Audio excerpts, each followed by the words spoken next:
My fiancée disappeared before the wedding, leaving me a joke on my own. Months later, I saw her again. She was touching her pregnant belly. "Relax," she said, "you're the father." "You wanted the vasectomy," I reminded her. My parents needed a boy to carry on the family name. I tossed the wedding ring down the drain and walked away.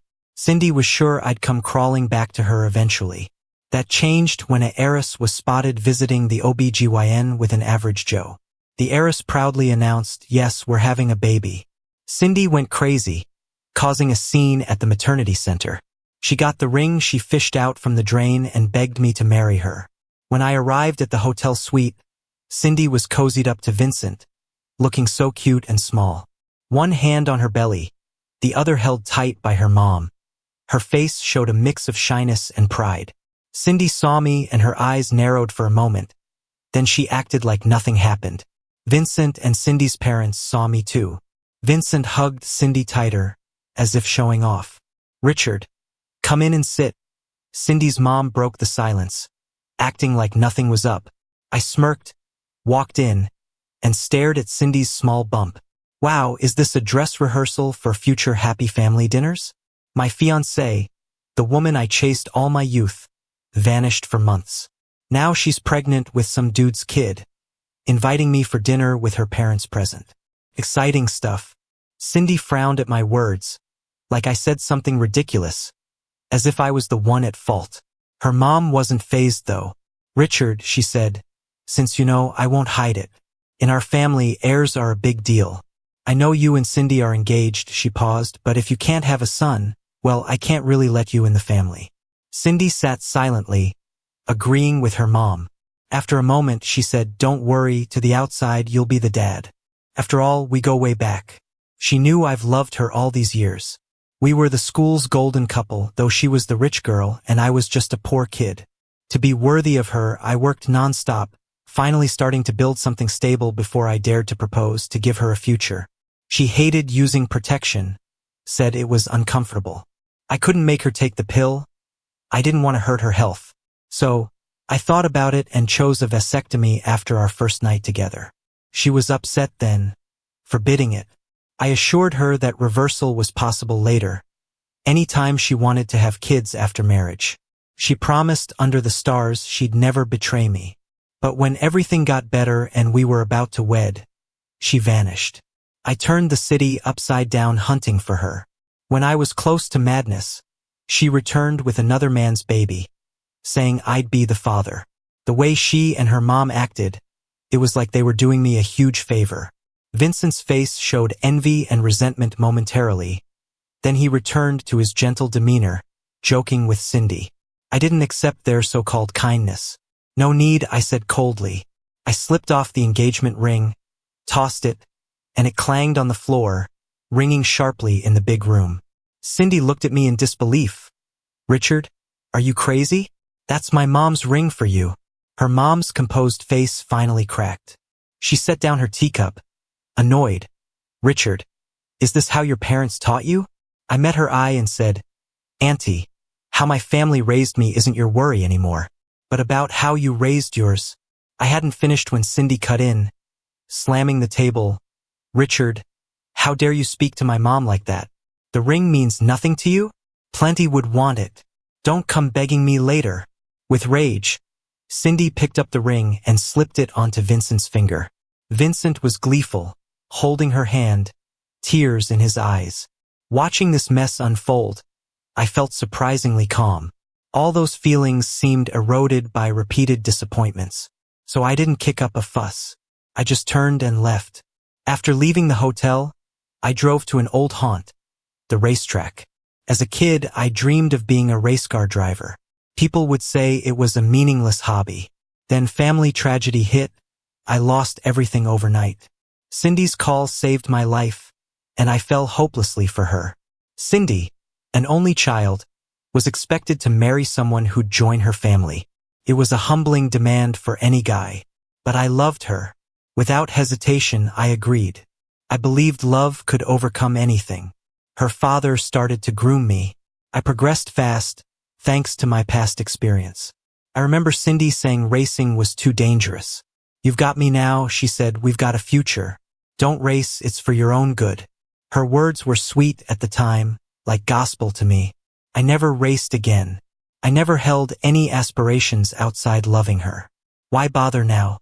I walked up to the front desk and booked the best performing car. A bald middle-aged man checked me out. Kid, can you drive? Without a word, I tossed a black card his way. In the garage, a red F4 race car stood waiting. I gripped the steering wheel, feeling a rush of excitement I hadn't felt in a long time. It's been too long, my old friend. Without hesitating, I stepped on the gas, and the race car shot out of the garage. I barely noticed the gasps from the trackside. All my focus was on the track itself. Suddenly, another race car sped past me on the side, barely missing me. It was a silver F4, just as fast as mine. My heart raced and I felt more excited. I quickly adjusted the wheel, ready to compete. The silver car stayed right on my tail, our speeds tearing through the air. In the final lap, we were neck and neck, racing towards the finish line. The smell of fuel filled the air. It had been a while since I felt this alive. I took off my helmet and glanced at the silver car next to me. The driver also removed their helmet. When Wendy saw me, she raised an eyebrow. Why aren't you following Cindy around like a lost puppy today? Enjoying some real thrills? Don't mention Cindy's name. It's disgusting. Wendy paused, then asked, you finally found out? What do you mean? I looked at her, confused, as she covered her mouth. I chuckled to myself. So, it turns out everyone knew about my situation except me. I unclenched my fist, exhaled, and looked at her. Wanna go another lap? Wendy shook her head. You're not in the right state of mind for something this dangerous. She leaned in, resting her hand on my arm, whispered in my ear, I know a nice hotel. Wanna take a different ride? Even if I were clueless, I understood. Wendy smiled slyly, her tongue grazing my ear, sending shivers down my spine. Afraid Cindy will find out? Wendy was notoriously unapproachable. All the wannabe playboys in our circle learned that the hard way. There were even rumors about her preferences. Hearing her suggest this, I was taken aback. But she was determined. Sensing my hesitation, she pushed me into the car, secured my seatbelt, and with a roar of the engine, we were off to the hotel. On the way, Wendy drove even faster than on the track. At the hotel, as soon as we were in, she pinned me against the wall and started undoing my clothes. Aren't we moving fast? I murmured hoarsely. Seeing my hesitation, her eyes darkened. Richard, shall we? She laughed softly, with a hint of mischief, as she leaned in, her warm breath tickling my ear. I'll take that as a yes. Her presence enveloped me as she kissed me, and just like that, I deepened the kiss. We tumbled onto the soft bed, with our senses blurring. But I could still feel her heavy breaths and pounding heartbeat. Richard. She called my name, her voice trembling slightly. I guided her gently, leading her to peak after peak, realizing how well we fit together. We spent the whole night like a boat adrift at sea, sometimes gentle, sometimes stormy. We clung to each other like lifelines. In the morning, I awoke to find Wendy asleep in my arms. For a moment, I was disoriented. Then my phone rang. It was Cindy. Don't forget today's auction. Get ready and come over. Cindy's voice was casual, as if yesterday's drama never happened. Funny she'd call now. Guess her fling wasn't suitable for public events, and she wants me by her side? I scoffed. Cindy, have you forgotten I ended our engagement yesterday? We're done. But Cindy seemed unfazed about our breakup. What's wrong with your voice? Were you drinking last night? She questioned. And then, almost screaming, who are you with? I hung up, amused, not bothering to answer. The other woman beside me, however, looked upset. She seemed to think I was rebounding with her out of spite for Cindy. Why waste your time on that drama queen, Cindy? Really overthinking it. Wendy looked at me seriously, her long lashes fluttering. All those years with Cindy, was it just because of family ties? She was only half right. It was our youthful romance that sustained me. But that love had long faded. Sensing my silence, Wendy spoke again, speaking of alliances. How about my family? Your family? Wendy's words were a bit of a tease. Just her family's name spoke volumes. Before I could answer, Wendy pulled me up. Where? She smiled. The auction. Outside the auction. Vincent clung to Cindy, clearly anxious about this event. I overheard Cindy's minion, Lily, ask, "Did your fiancé really end things?" Cindy's face darkened instantly. By her side, Vincent rolled his eyes at the mention of fiancé, clearly peeved. Lily quickly corrected herself. "No way. He's been head over heels for you, even playing the fool for attention. Without your family, he can't make ends meet." Cindy's expression softened a bit. Until she saw me. Her lips moved as if to speak but froze when she noticed Wendy holding my arm. She exploded. "Richard, you brought your mistress to flaunt in front of me?" Her voice was so loud, it turned heads all around. I noticed a fleeting smirk of schadenfreude in Vincent's eyes, quickly masked by a facade of concern. What a performance. I let out a cold laugh and stared straight into Cindy's eyes. "Cindy, we're already broken off. Who I'm with shouldn't matter to you, right?" Cindy was clearly taken aback, shocked by my firm stance, even more by the public declaration of our broken engagement, leaving no room for reconciliation. Then, she shifted her gaze to the woman on my arm. Upon recognizing Wendy's discolored face, she deflated instantly. Cindy had previously groveled her way into that elite circle. Still, she blustered, "Wendy, you're such an opportunistic little rat. I'll tell my mom and she'll complain to your family." Her pathetic, mama's boy act made me realize how blind I'd been before. Meanwhile, Vincent, seemingly oblivious about Wendy, stupidly joined in. "You know whose wrath you're inviting? You'll regret it." Wendy couldn't care less about him. She only focused on Cindy, her gaze turning icy. "Opportunistic? Anyone might say that to me, just not you, Cindy." Hearing this, Cindy gulped, as if hit where it hurt. I was left puzzled since Wendy and Cindy used to be close, until something drove them apart. Curious, I asked Wendy, "What do you mean by that?" Just then, the auction began, so we made our way in. Despite the cramped seating with Wendy and I alongside Cindy and Vincent in the front row, I ignored their hostile looks. The auction featured some rare treasures and skyrocketing prices, though none caught my interest until the final piece, a jade thumb ring from the Yongzheng era. Its royal allure captivated everyone. Starting bid, 5 million, the auctioneer announced. I noticed Vincent's eyes light up. Clasping Cindy's arm, he said, "Cindy, I love this ring. Imagine how grand our wedding would be with it." It seems Cindy's pregnancy gave him some leverage. Raised high in status by me before, Cindy played along, promptly bidding 5.5 million. I smirked. Cindy was really splurging on her lover, yet never spent such amounts on me. Over the years, I juggled multiple jobs to support her. Lost in thought, I was startled when Wendy suddenly bid 6 million. I'd never heard about her antique fancies. Turning her way, she just gave a casual shrug. Cindy's face fell as she shot Wendy a deadly look and upped it to 7 million. Wendy coolly countered, 8 million. The price spiraled, quickly exceeding 10 million. Sweat beaded on Cindy's forehead. She was out of her depth. 15 million, Wendy declared calmly.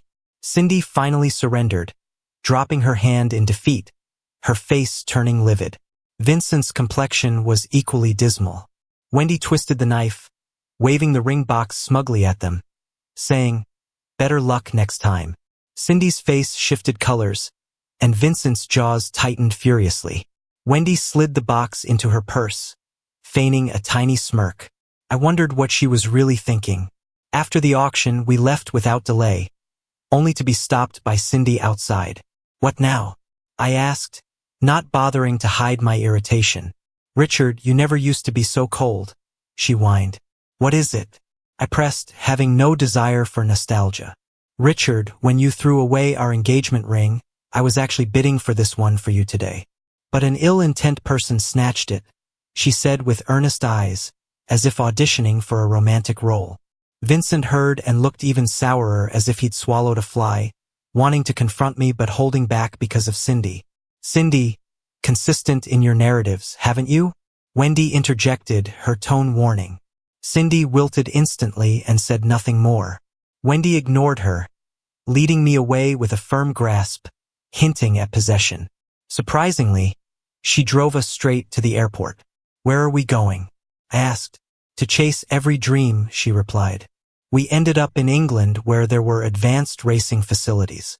Wendy continued accompanying me for training. Just as I was about to speed through a curve, an out-of-control car veered towards me from the side. My heart skipped a beat, reflexes too late. Richard. Wendy's voice exploded nearby.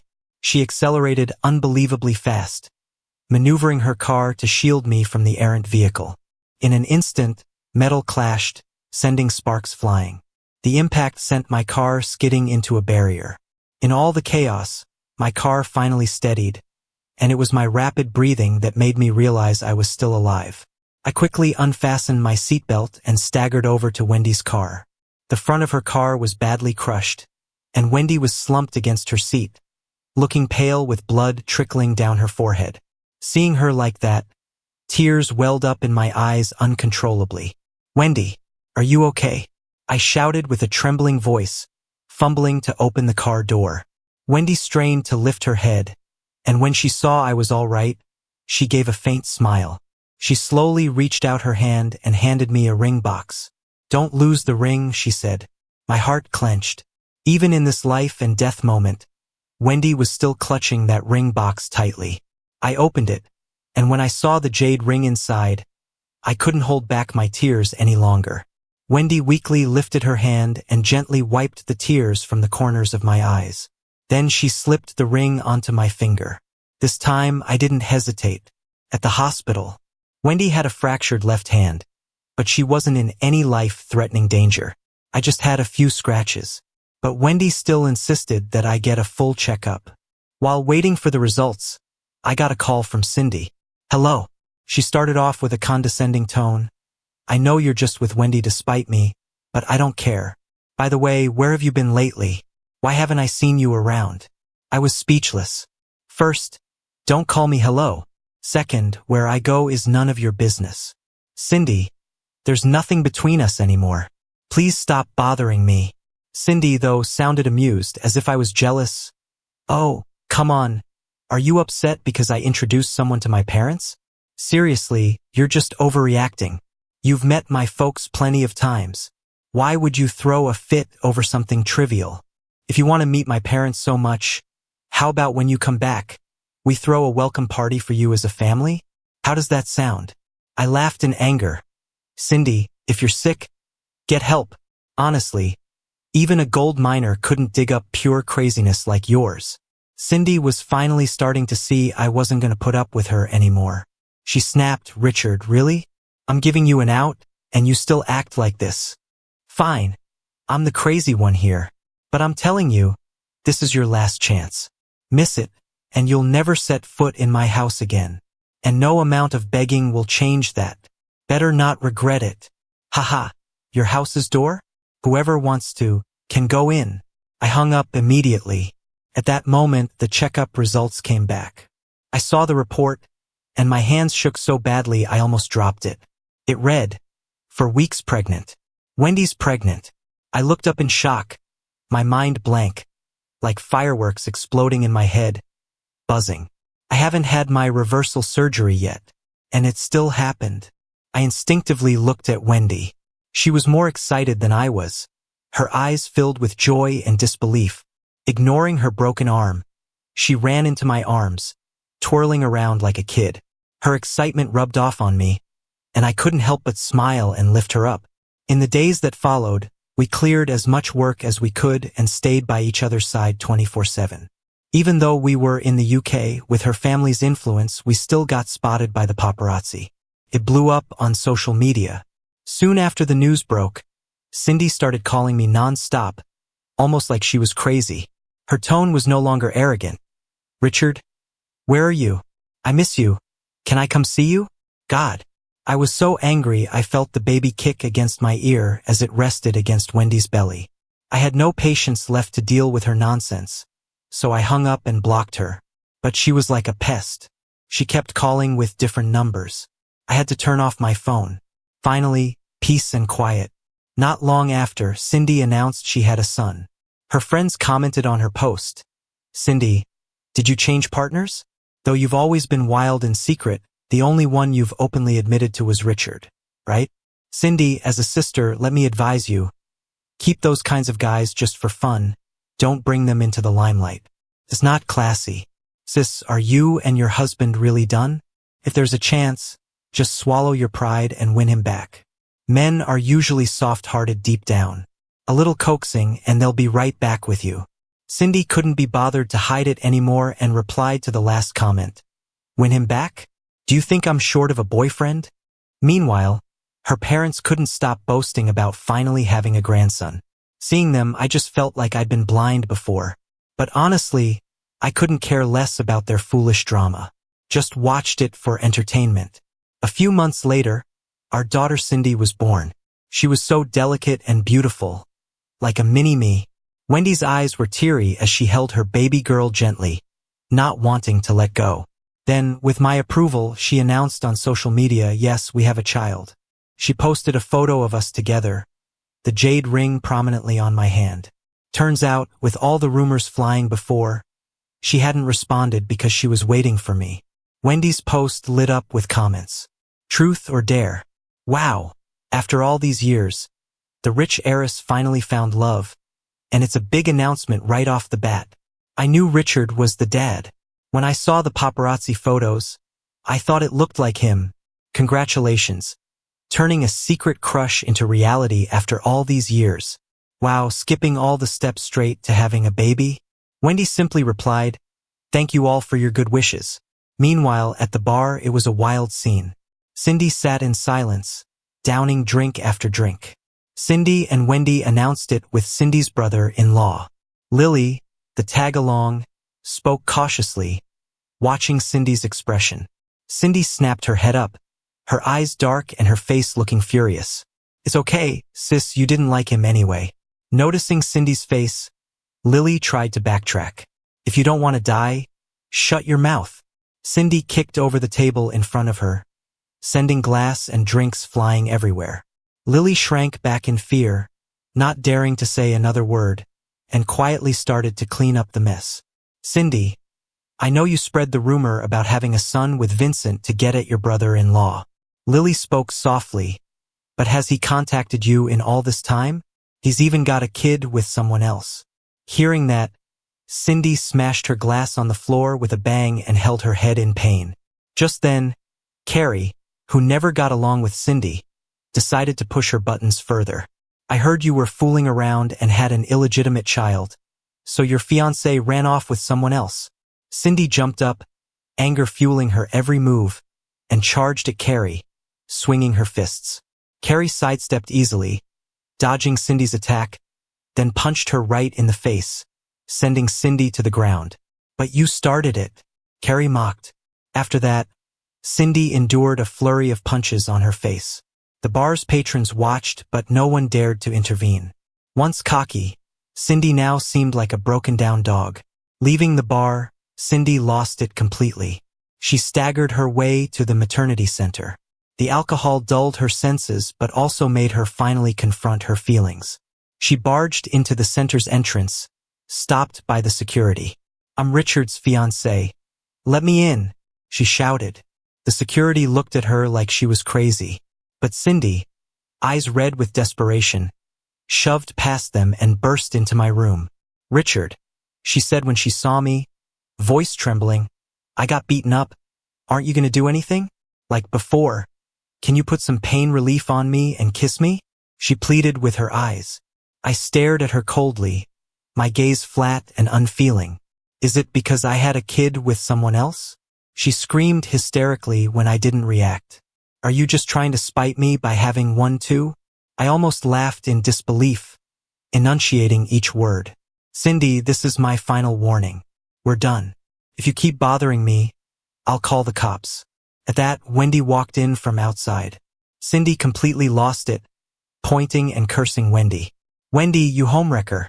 Wendy just raised an eyebrow and smirked, then calmly had Cindy kicked out. After the maternity leave, Wendy took me home. The moment we got to the bedroom, She pushed me up against the door. Her breath was hot by my ear, voice hushed and teasing. Richard, I've missed you. Feeling her body change, my cheeks flushed, and I protested gently, stop it, Cindy's still sleeping. But she only held me tighter, her voice a low whisper, then be quiet. With the moonlight streaming through the unpulled curtains, it cast our shadows entwined. The next morning, Wendy wasn't in the room when I woke up. As I got up, I noticed the handwriting on her desk, that familiar script. Finally, I remembered the letter I got from the police the year I tried to end it all. The elegant handwriting, full of emotion and detail, a letter that saved me. It was from Wendy, but if I remember right, Cindy had given me that letter. Recalling how Cindy and Wendy used to be close, only to become enemies later, it hit me. Cindy had passed off Wendy's letter as her own. Youthful infatuations, turns out they were misdirected. A sudden knock pulled me from my thoughts. Peeking through the peephole, it was Cindy, sticking around like glue. I hesitated but opened the door anyway. Richard, I figured it out. Cindy pleaded urgently, we can just raise our kids together. I laughed. Cindy, are you serious? Still haven't had your head examined? Richard, I was wrong before. I really know that now. Please give me another chance. She begged. Leave. We're done. I said coldly. Seeing the love bites on my neck, Cindy's eyes filled with rage. You too. She wanted to say more, but my icy stare shut her up. I thought she'd give up. But the next morning, she was still outside the villa. Her face swollen, she stood motionless like a statue. Guess she spent the night out there. I didn't feel a thing, just closed the curtains, not wanting to look at her. Later I got a call from Lily. Hey brother-in-law, how's it going? Her voice was awkward. What's up? And stop calling me brother-in-law, I replied, not wanting any ties with Cindy's posse. Well, Cindy said Vincent messed up things between you two. He's gone now, Lily said, raising her voice as if I couldn't hear. I chuckled lightly, as if Vincent was her only squeeze. Was she trying to guilt-trip me with love talk? Do you have anything else to say? If not, I'm hanging up, I said coldly, clearly uninterested in whatever was going on with Cindy. Cindy got detained. Lily's voice suddenly became quieter. Oh, that's interesting. She tried to break up with Vincent, claiming the kid wasn't his. Vincent refused to leave and demanded a share of the property. Lily paused like she was choosing her words carefully. Then Cindy took him for a paternity test, and turns out the kid really isn't his. Vincent got furious and fought with Cindy. Remember when you got Cindy into taekwondo? Vincent almost got beaten to death and had to call the cops. That's how Cindy ended up getting taken away. Back in the day, there were some shady characters lurking around school. I was worried about Cindy's safety, so I got her into taekwondo for a year. Never thought she'd use those skills on her own lover. Life has a weird sense of humor. So whose kid is it? My curiosity got the better of me. No idea, but at least it's Cindy's. The thought almost made me laugh out loud. Playing the game so hard, she couldn't even figure out who the father was. I thought people got involved with genuine intentions. I hung up, feeling oddly amused. I had really moved on. But that sense of satisfaction didn't last long. A few days later, Cindy showed up at my doorstep, looking completely worn out. Richard, I know I messed up. Please don't leave me. Her eyes were red, her face as pale as a sheet. I looked at her with annoyance. The once proud little peacock was now as pathetic as a homeless dog. But what did that have to do with me? I treated her like air and shut the door. Wendy and I had the wedding of the century. Pure white roses covered the entire estate. All our friends and family came to witness our happiest day. She walked down the aisle in a white gown towards me. Sunlight filtered through the trees, casting a golden glow around her like a descending goddess. In that moment, I saw only her and she saw only me. Wendy, will you marry me? Through poverty or wealth, sickness or health, will you love and cherish me until death parts us? My voice was a bit shaky, though it was subtle. I will. She didn't hesitate. We exchanged rings and vows. Thunderous applause and fireworks lit up the sky. My married life was simple, free, and happy. But I knew I couldn't always hide in someone else's light. I had dreams of my own. I continued my racing career. Wendy supported me unconditionally, both financially and emotionally. I began training intensely, day in and day out. Wendy was always there, quietly supporting me. She attended every race I competed in, celebrating my successes and encouraging me after losses. Meanwhile, there was always that other unwelcomed presence at my races, which I completely ignored. Eventually, I became the world's first Asian F4 racing champion. Standing on the podium, holding the trophy, Wendy's smiling face filled my mind. I knew this was just the beginning. My goal was the stars and the sea. My story was just getting started.